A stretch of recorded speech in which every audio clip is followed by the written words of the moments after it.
Hello, everyone. Very warm welcome to all of you. Good afternoon, ladies and gentlemen. Welcome to the breakout session 3, F&B Going Digital, Try and Test It. My name is Mike, and I'll be the moderator for this session. So some housekeeping rules before we actually start the session. So if you are not speaking, can you also kindly mute your mic, and later on during the session as well, if you got any questions that you possibly want to ask our speakers, you can proceed to type it out in the chat box.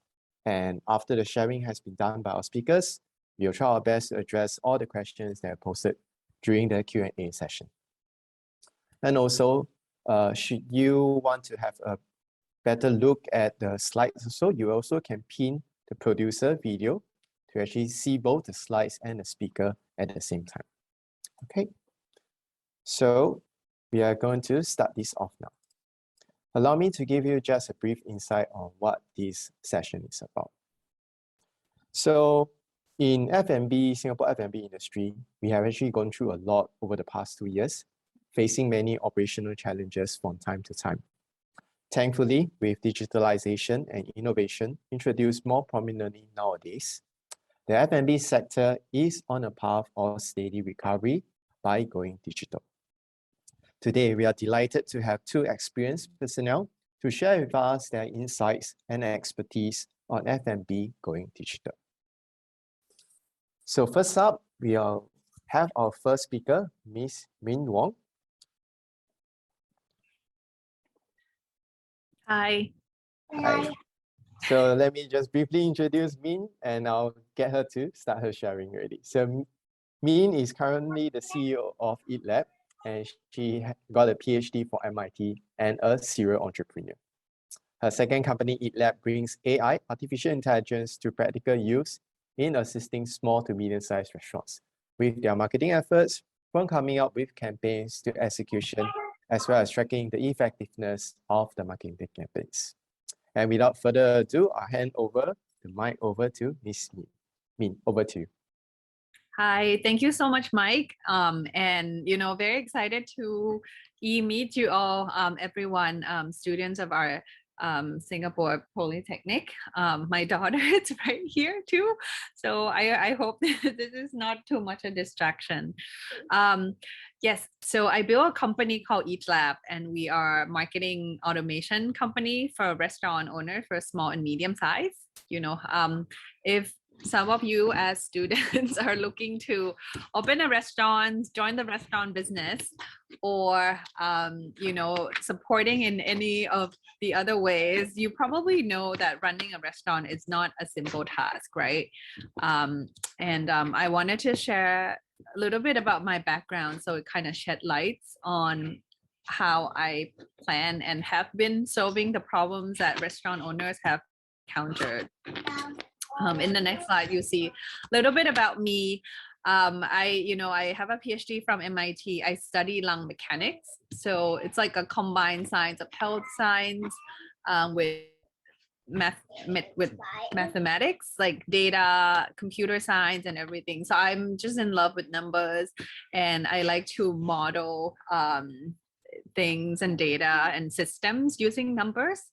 I also got into Singularity University program, which, if some of you don't know, they kind of teach us and kind of a little bit brainwash us a little bit about exponential technology, that there's technology that scales exponentially, which means that the cost will drop down by half every 2 years, and the efficiency will increase by 2 and every 2 years. So you see like triple and quadruple fold of changes that are beyond our human brains to recognize. And a lot of times you use that, actually it's preferable, and they teach us that we could leverage that to build enterprises that will support more and more people. So this is one of the ways that I believe that we could solve the big divide between the rich and the poor, the more fortunate and the less one, the people who have opportunity and those who don't. And that became kind of my journey to really wanted to build companies that uses AI to help the majority of people in a very small way that could eventually become big. I'm a government scholar. I got a scholarship when I was 16 years old to study in the States, and decided to break the bond. I think after a year working in the government in Thailand, it's very different from Singapore government, as you probably know. But yeah, so I became a quant trader to make money to pay off my debt, and eventually joined and built this company called Eat Lab. So you probably see the kind of intensity of my decision and what got me here at this moment. I opened a restaurant, which I'm actually in at the very moment, and started collecting data. We install sensors everywhere, cameras, like light, sound, every kind of sensors. And we use those information to model how consumer makes decisions. Based on that, our predictive model comes up with new menu suggestion, pricing, bundling, like a different time periods, in our restaurant. So we were able to triple our revenue in 5 months. And then I thought, like I wanted to make this solution something that's scalable to other restaurants. Then I began my journey and was very honored to be accepted to Singapore Tourism Accelerator program, first batch. I think it was back in 2019, 2019 maybe. Yeah, and really learned so much, and really appreciative of the industry partner and all the supporters of the program, which I think some of you guys are involved in that in one way or another. And then after that, I came back to Thailand because of COVID. My kids are here. I have two daughters, and kind of raised them with the company as well. I think she's making sound. Sorry, everyone. Yes, and that became my idea, and like building marketing automation for restaurant owners. And I wanted to talk in the next slide a little bit about why it is important to do marketing for restaurant owners. So can you go to the next slide, please? Okay, so as I think it's a contrarian truth to really believe that running restaurants is definitely a very difficult business. Maybe it's very clear in Singapore because of the manpower shortage, cost, and the land cost, but in Thailand it's not a very obvious one. Statistically speaking, in the past 2 years, even during pandemic, the number of restaurants double. So it went up 230%, as you see. And that means, can you go to next 2 slides? Okay, thank you. Next 2 slides, please. Another one. Okay, so yeah, we have like pretty much like the number of competitors are really high, and also we have not only that, but with digitization making the restaurant owners have to go online. It's probably very difficult for any restaurants that do survive now that are not on digital channel. I mean, like, or have not been on. So it used to become a tech laggard industry, but now because of survival, they have to adopt technology. So it became to be in their DNA, and also with the competition that's so high, it's very difficult to differentiate their products. But what they can differentiate is actually the offerings. So offering mean like pricing, bundling, like sales channel. So that's where we come in. Typically, restaurant owners, they spend a whole lot of time in the restaurants fixing all kinds of problems, right? But in their spare time, in the very, like a few moments that they have, they would try to upskill their, their team or themselves by, looking through Facebook page. This is like typical in Thailand, I'm not sure, but maybe there are courses online that you can also take in Singapore, and like they do that to make sure that they remain relevant to the industry. And next 2 slide, please. Okay, so that's where EatLab comes in. Instead of actually having to listen to what how other people solve their problem, this way they could actually see how they were supposed to solve their own problem in the restaurants with AI recommended marketing campaigns. And the reason why I said that was because each business is very different. Even if you sell food, like you cannot use the same kind of bundles and pricing like everywhere, right? Because customer preference pretty much drive sales and demands and all of that pricing. So in order to do that accurately, you need data to be able to guide you. So EatLab makes recommendation of how to make differentiated offerings.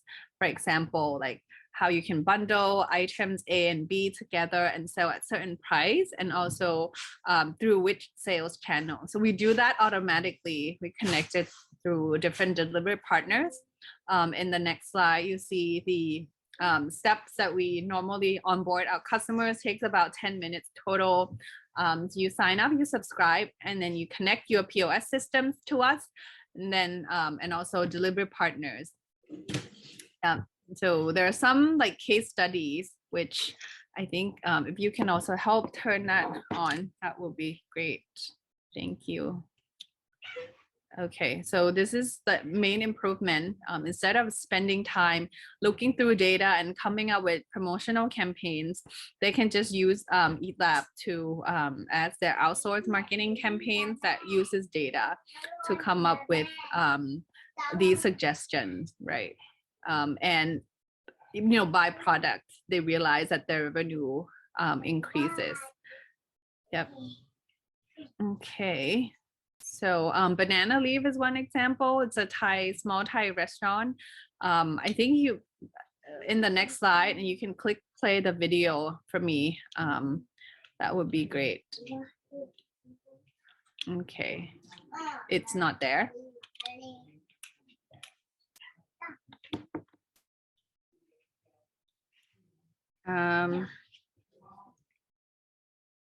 Okay, so I'll just talk about it then. Okay, so Banana Leaf has 4 outlets, and they started off being a 27-year-old restaurant that it's family run, and they make pretty good product, but at the same time there are lots of restaurants popping up, with the same kind of concept, right? But not being able to keep up with the changes and offering promotional campaigns, it made them they were outcompeted very quickly. And they came to us wanting to find ways to recover their revenue. And then we talked to them, and with these like marketing campaigns, they begin to run, and what they see was actually these numbers of improvement. You can see in the next slide that the sales actually during the period, the daily sales during a period of running our campaign compared to before running the campaign, an average per day, really went up substantively.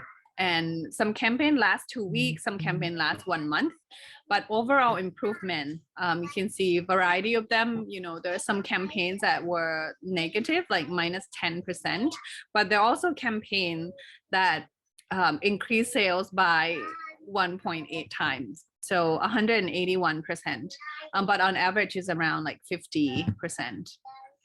So with data, it really helped improve efficiency in the business, and I think that's something that has been overlooked.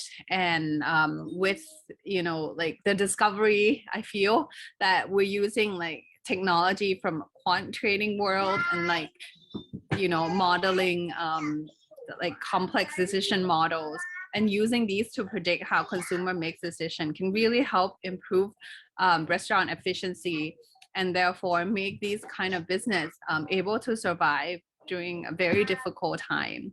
And, you know, given the improvement in this one restaurant, currently Eat Lab has been growing organically. We have about 20 to 40% week on week growth that that you could, you know, like really see like a lot of word of mouth going on, and restaurants are telling each other how to, you know, that they could use Eat Lab. So that was very rewarding for me and a team as well. So if you can go to the next 2 slides. Okay, so talk about like reinventing business. I wanted to tie this a little bit into what might be relevant to you in terms of like, you know, going forward. Can you give me a moment?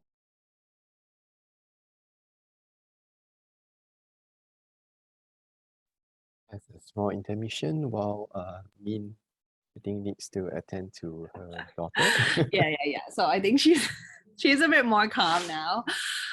Yeah, so in terms of like the 3 key points that I wanted to share with you, that how Eat Lab managed to survive the pandemic, it was very, very difficult for us. And I have to say that we almost had to kind of shut down the company twice. It almost didn't survive.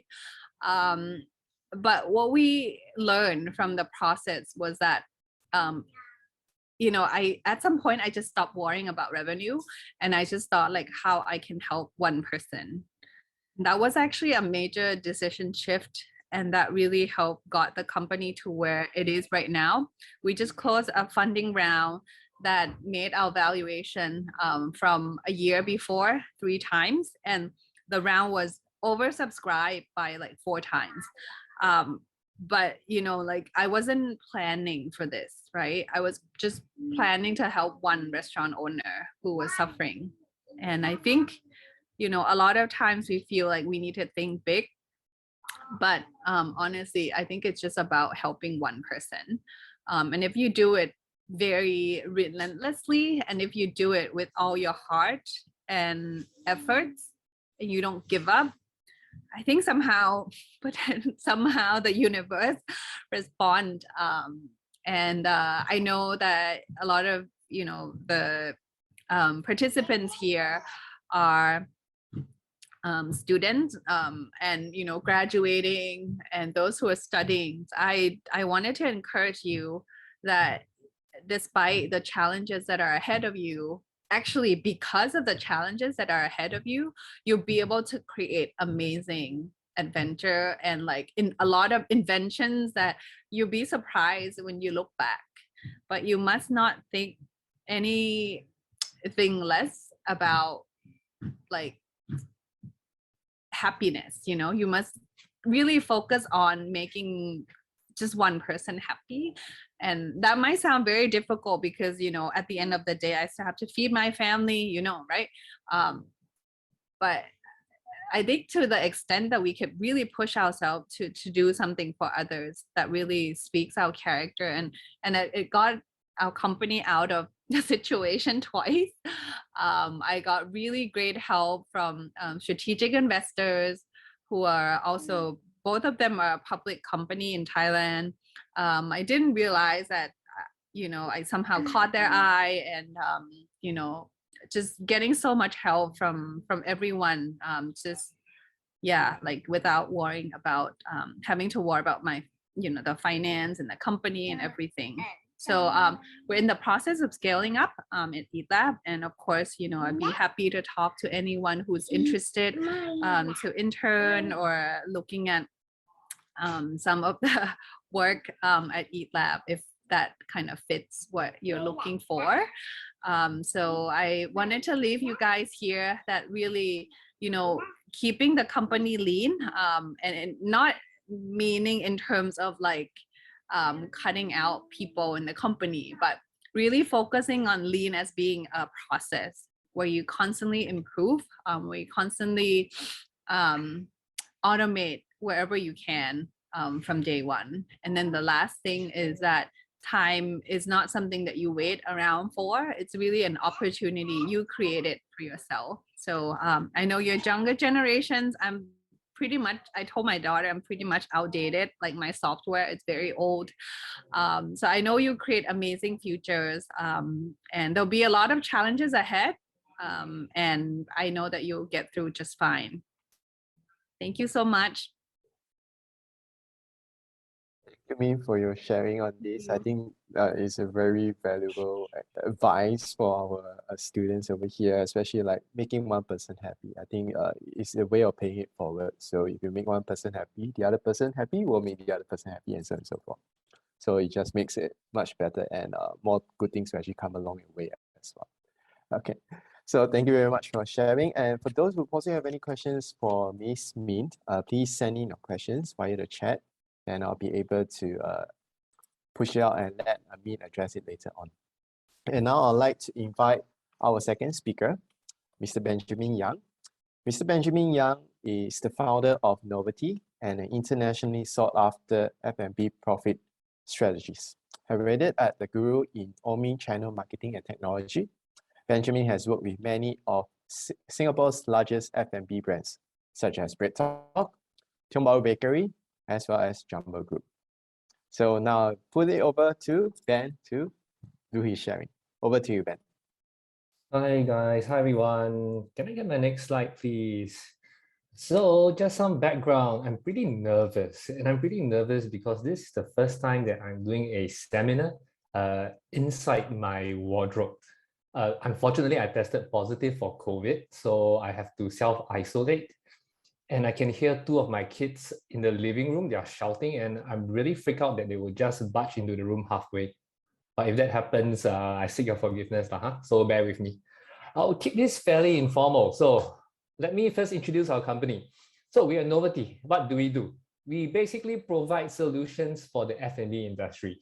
We provide them with POS systems, procurement systems, inventory systems. So in the picture, the background image that you see over there, that's us chilling, having some beers after work. Can I get the next slide? So this is the people that I work with on a daily basis. In case you cannot see me, I'm right at the back there, the most good-looking one, of course.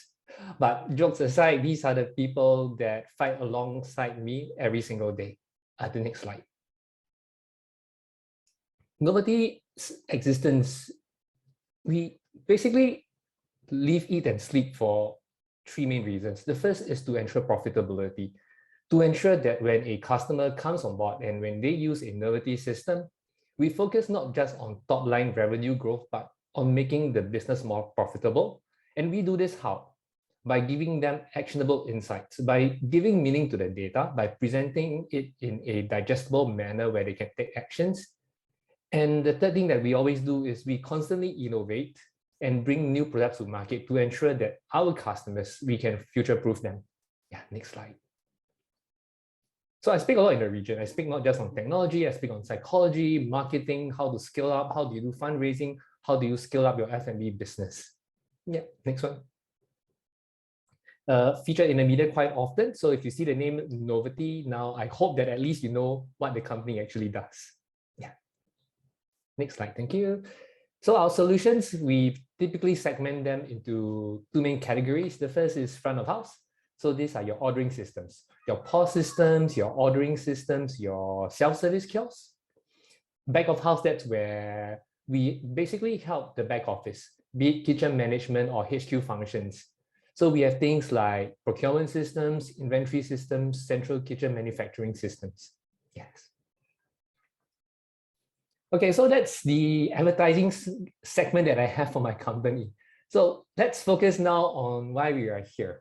So when the Polytechnic approached me, they said that, is there a topic that we can talk about in terms of technology adoption, especially in Singapore right now? So I thought, why not start from something that most of us has probably actually used, which is digital payments. This being a Zoom seminar, it's pretty difficult to get interaction, but let's try, see whether I will feel badly or whether I'll succeed.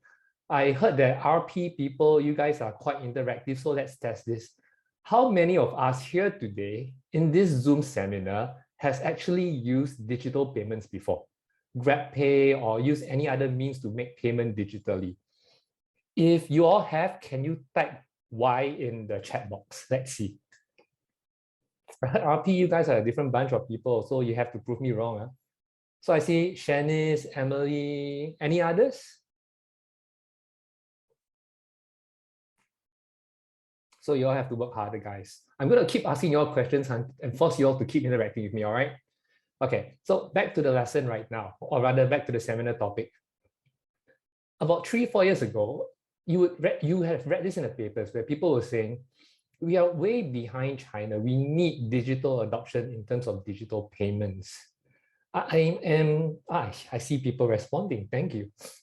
So where we are right now, when we fast forward 3 years later, I would like to think that we have really accelerated the growth and adoption of digital payments.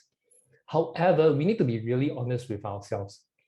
Are we at the stage where, let's say, an economy like China is? Probably not. And the reason is the scene is still pretty fragmented. Fragmented in when we use digital payments, people use different forms of digital payments, and certain F&Bs accept one form of digital payment, but not another. Which brings to the third point where our current ecosystem in Singapore, it lacks what the tech lingo is, it lacks interoperability, meaning that current softwares are not fully integrated with other softwares, which forms a breakage in the ecosystem, which then hinders the adoption for digital payments. But to encourage ourselves, we do know that things are basically improving, and that is a very, very good start. Yeah, the next slide, thank you. So now let's talk about this, right? When a lot of us, when we go to the workforce, when we start working with F&Bs, the first thing that would probably come into your mind would, how can we do digital payments in an elegant manner? And the answer to that is there's two main strategies that we can adopt. The first is full digital payments, meaning that we totally go cashless. We just accept digital and card payments as our only forms of payments, or we can go for a hybrid model. Hybrid model meaning we accept digital payments, but we also still accept cash, fiat currencies. I remember when COVID first hit, one of our customers, I don't say names, I didn't get that permission, so I'll just say customer A. Customer A was a very, very kind employer. He immediately, on the next day, he made a call when we had the lockdown. He said that, guys, we are going to go full digital payments. And the reason he did that wasn't because he purely believed in digital payments. The reason he did that was he didn't want his employees to touch cash. He was afraid that through the process of handling cash, they would somehow contract COVID-19. So he even told me on the phone, he said that, you know what, I'm going to do this. I don't know what the impact to the business is. If revenue drops by 30-40%, so be it. I mean, I cannot in good faith expose my staff to unnecessary risk. What was really interesting to him was he didn't notice a significant decrease in revenue. In fact, once he switched to a full digital payment approach to his F&B, he realized that people were quite okay with it and they were quite receptive. I mean, sure, he had to turn away some people that wanted to use cash, but he realized that the time that he saved from trying to reconcile the cash at the end of the day sort of makes up for that loss of revenue. So it was quite an interesting case study. Yeah, next slide, thank you. So I am often asked this question when I meet a lot of the different F&B bosses, and they would ask me, so where do we go from now? What will the future hold for digital payments? Can I have the next slide?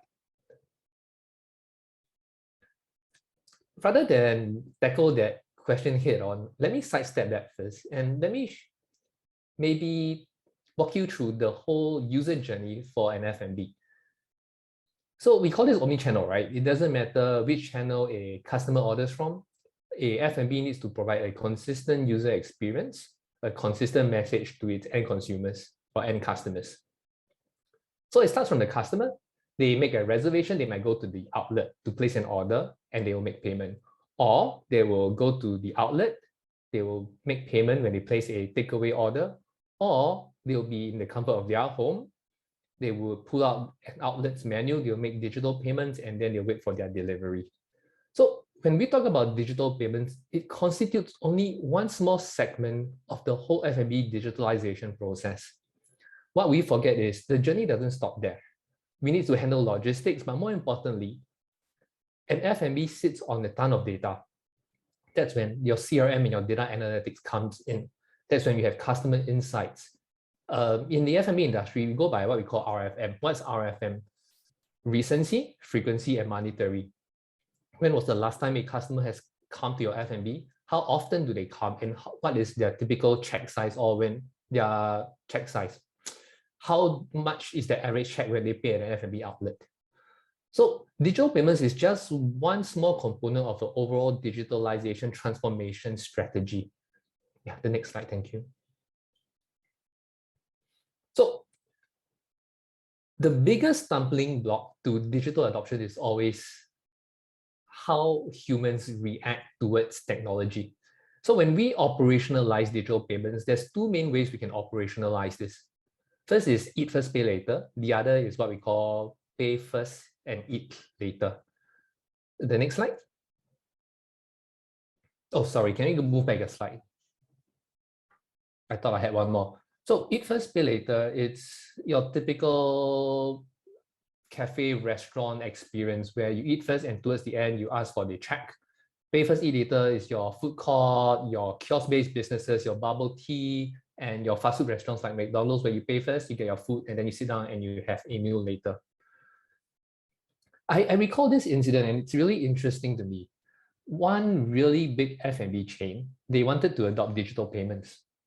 So they're serving your traditional dim sums and whatnot lah. Again, I'll refrain from saying the name. So what was interesting to me was this. When they first adopted digital payments, their idea was this. Whenever a customer orders, they need to make payment first before the order is sent to the kitchen, which makes sense because you don't want bogus orders to be sent to the kitchen, right? So you ensure that customer pays, they don't run away. Only when they make payment to the kitchen, then prepare. However, when they adopted this approach, what they found was that sales revenue actually dropped by 15%. The boss was bewildered. He was telling me, it's so strange. After implementing this, my average check per table actually dropped. This doesn't make sense. When we did a deep dive and we did some research, what we found was the way you make payment and at the juncture where you make payment actually impacts how much you spend in an outlet. And let me explain. So to a consumer, right, when you make payment, it signals to the consumer that this is the end of the meal.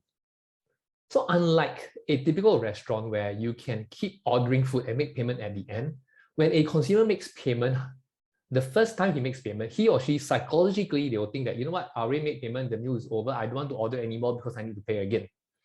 So once we understood this, what we did was to change the process a little bit. So we let customers keep ordering and they only make payment at the end of the meal. And once we implemented this, what we realized was, okay, revenue is back to its status quo where it previously was. And that is so interesting when a lot of times we negate the impact that digitalization and digital payments actually have on restaurant operations. Yeah, can I have the next slide? Another thing that F&B bosses typically ask me is this. I want to go digital, but I am afraid, I am an F&B, it's all about that customer experience. It's all about that interaction. When I go full digital, what is going to happen to my customer experience? I always explain it this way. Digitalization is part of a spectrum. If you think that self-service, using a QR code to scan and make payment is not for you, that's fine. But there are other aspects of your F&B where you can digitalize. For example, you can use e-waiters, taking an iPad, going to the table, taking an order, sending it to the kitchen. Instead of using traditional kitchen printers, you can use a kitchen display system like McDonald's. If you think that front of house is very important and you want to maintain that interaction with customers, you can always operationalize technologically your back of house. We can automate procurement, we can automate inventory taking. So it really is on a spectrum where you need not always go full digital, but you can choose aspects where you want to digitalize properly. And another key thing to take into consideration is this. Like it or not, we are facing a huge shortage of manpower. rather than insist on only having waiters taking an order, if you are really understaffed, rather than incurring the wrath of impatient customers, perhaps consider using technologies like QR ordering, where customers can order their meals through their handphone devices. So we really need to see the situation and then use technology as an enabler to make sure that we enhance the business as much as we can. Yeah, the next slide, thank you. I don't think I have time for this, so let's skip to the next one. Okay, so my parting words is basically this. If you ask me if to pull out a crystal ball and to basically predict where technology would move towards, I'll tell you that these are the three big areas after we have overcome that whole digital payments hurdle. The first is omnichannel and customer centricity. All F&Bs, we are sitting on a lot of data. The question is, how do we then have insights into that data to make good business decisions? Another key trend that we see is B2B procurement. How do we automate the process of ordering ingredients from suppliers? How do we ensure that we are not overstocked? This is another whole big digitalization process. And the last thing is supply chain optimization. Yes, the next slide, thank you. So guys, I hope that this really short segment gives you a glimpse into how the whole digitalization process goes when we operationalize it in an F&B setting. On a side note, if any of you are looking for an internship or you are excited by the work that Novity does, that's my email over there. Feel free to reach out to me. Ladies and gentlemen, I wish you best of health and I wish you success. My name is Benjamin. Thank you.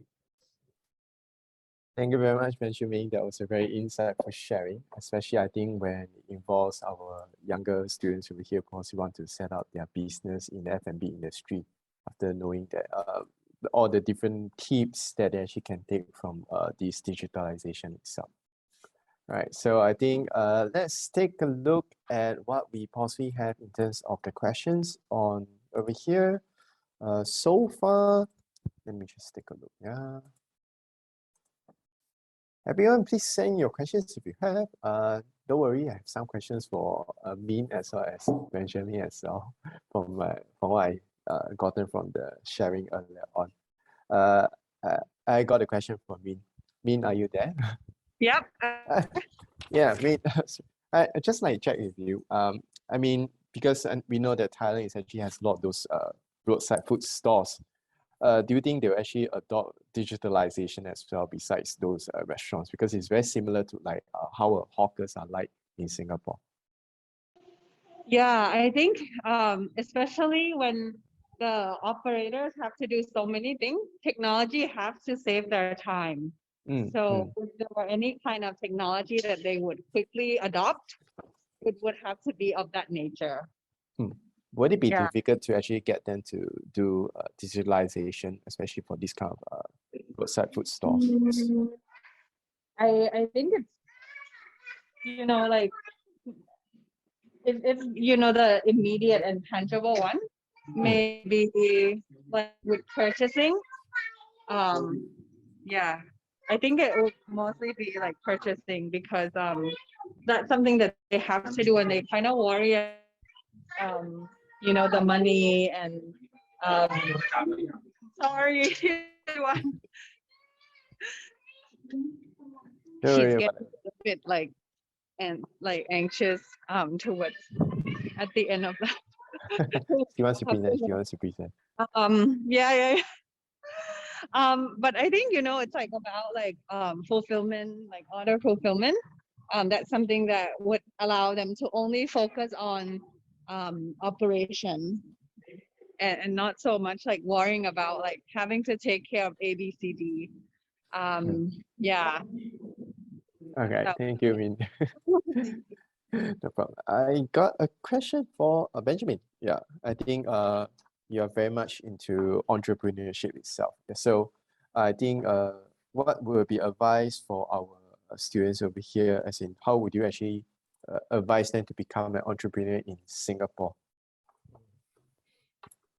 I think if there are any entrepreneurial wannabes in our midst, I think the best way, work for a startup. instead of just dashing in head first. I think probably Min will also attest. Being an entrepreneur it's really tough. However hard you imagine, you probably amplify it by 5 or 6 times, and that's the reality. You're just not in charge of selling, you're in charge of hiring, you're in charge of operations, you're in charge of the finances. So the best way to prepare you for a life of entrepreneurship, join a startup that is at a very early stage, have a feel of whether this is the type of life that you actually want. I know at the start of my segment, I was joking on how my teammates work with me day and night. It's actually half a joke where a lot of times we would spend weekends, our weekends will be burned, we'll be in office until late at night. It's just a life that it's not suited for everybody, but if entrepreneurship appeals to you and you want to apply yourself in a meaningful manner and build something with your own 2 hands, then I think it's worth a shot. But rather than that, again, work for a startup, see how a startup runs. I'm not saying that the way they do it is necessarily correct, but the things that they do wrongly, don't repeat. The things that they do well, understand from them. If they're doing fundraising, understand the whole fundraising process. Fundraising is not just about showing your P&L or showing your revenue. It's about understanding unit economics, things like customer lifetime value, your cost per acquisition, your things, terminologies like your GMV, your monetization, your attrition rates and whatnot. So if you want to be an entrepreneur, the best thing that you can do right now, work for a startup, understand the ropes properly, and once you are ready, you can embark on it. That's my advice. Yeah. Benjamin, for the advice. I think to work for a start is really one good way to get yourself started, to really get experience. So as you all can have your internship with Novelty, Benjamin can guide you all along as well in this aspect. I I agree- yes, sorry, Mike, to jump in. I agree with Benjamin. And I think people's risk appetite is very different. So if you still have to feed your family and like make a living, um, pretty much like you probably could start learning by de-risking and working for early stage. And early stage is highest risk. Could imagine maybe only 1 out of 10 companies make it to IPO.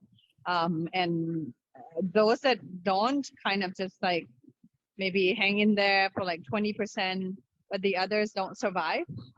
So if you don't want to be the one responsible for taking on that much risk, then definitely join like startups and learn from the founder, learn that spirit.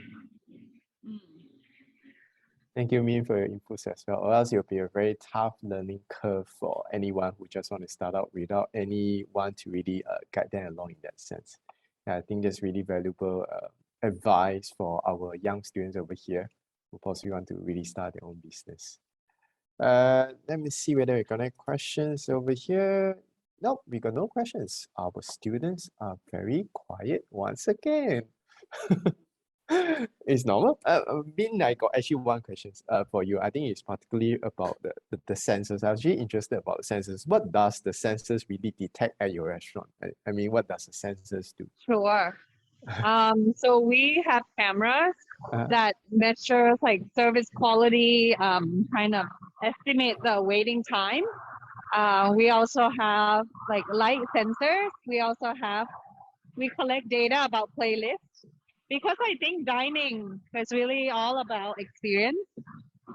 And that's something that you could kind of quantify based on like, all the surrounding information. Nice, nice. So now I know what the sensors are for. To really get whatever is actually going on in the restaurant to really boost things up and see where you actually can improve on it. Thank you, Min. Thank you. Okay, so I think we have come to the end of this sharing session because my students over here and audience are still very shy. No further questions as of now. Or does Min or Ben has any questions for any of us over here that I can help you to ask my students if they are willing to answer? Sure. Maybe like what are they looking to do in the future? Yeah, maybe you could have a vote or something if you could create poll, like entrepreneur opening restaurants, like joining like travel industry or whatnot. I'd Understood, like to understood. know that. Yeah, unfortunately, I can't open up a poll now because I think I don't have the control rights. But I think that's an interesting one. Yeah, whether they want to be entrepreneurs or whether they want to be other career choices that they possibly want in their future. Ben, any last words of advice for our students? Any entrepreneurs out there, contact me. You search Benjamin Yang Doherty, you can find me. LinkedIn or Yes. whatever. Yeah. Benjamin Young. Yeah, always young, always young. Yeah. Hope so. Okay. All right. So that will conclude our session on the F&B going digital. I'd like to thank Min and Benjamin once again for speaking at our this session and sharing their insights for our students to let them have a better understanding of how F&B can actually go digital and what are the pros and cons that they possibly need to think of in becoming an entrepreneur next time. Thank you very much. All right. Then I would like to invite the rest who are actually still in this session to really go back to the main channel and to so-called join in the closing. And we have some activities lined up whereby you actually could also get some goodies along the way in a lucky draw. So thank you everyone for actually joining this session, and I hope you enjoy the session. Thank you very much.